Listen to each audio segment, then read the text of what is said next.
নমস্কার বন্ধুরা, আমি চান টান সেরে প্রতিদিনের মতন আজও রান্নাঘরে চলে এলাম।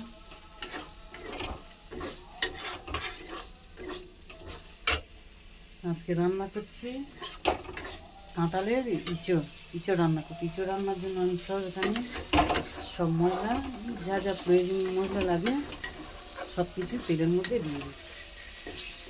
তেল গরম হয়ে গেলে তেজপাতা দিয়ে তারপর সব প্রয়োজনীয় মশলাগুলো দিয়ে দিয়েছি, দিয়ে নাড়ছি।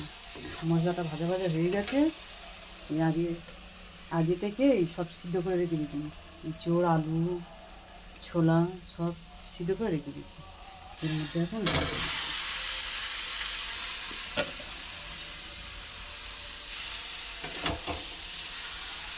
চিংড়ি দেবো না, কারণ আমরা এখন বৌদির, আমরা যে বাড়িতে থাকি বাড়িতে বৌদির শ্বশুর মরে গেছে, একই বাড়ি থাকি আর আমরা খাবো,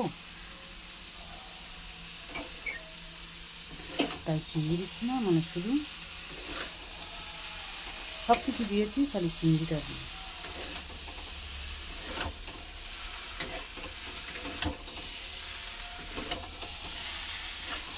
আমি তো এমনভাবে রান্না করছি, তোমরা কেমন রান্না করো আমার একটু বলে দিও, তাহলে সেরকমভাবে আমি রান্না করি।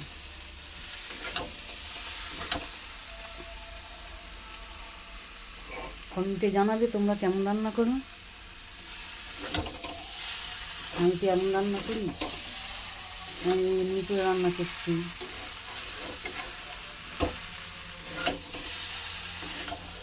চিংড়ি মাছ দিলে ভালো হতো, কিন্তু চিংড়ি মাছটা আমরা দেবো না, কারণ কটা দিন খাচ্ছি না।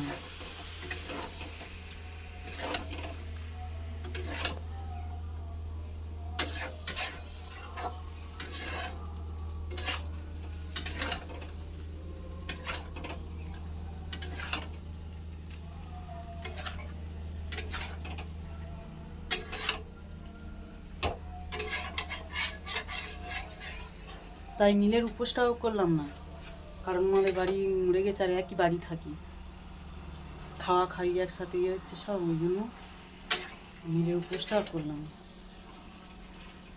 অসুবিধা হয়ে গেছে।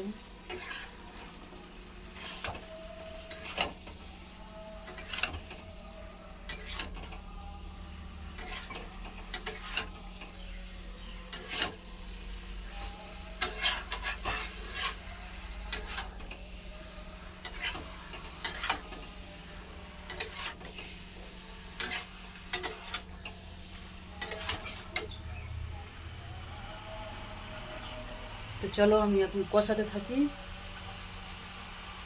টাটা।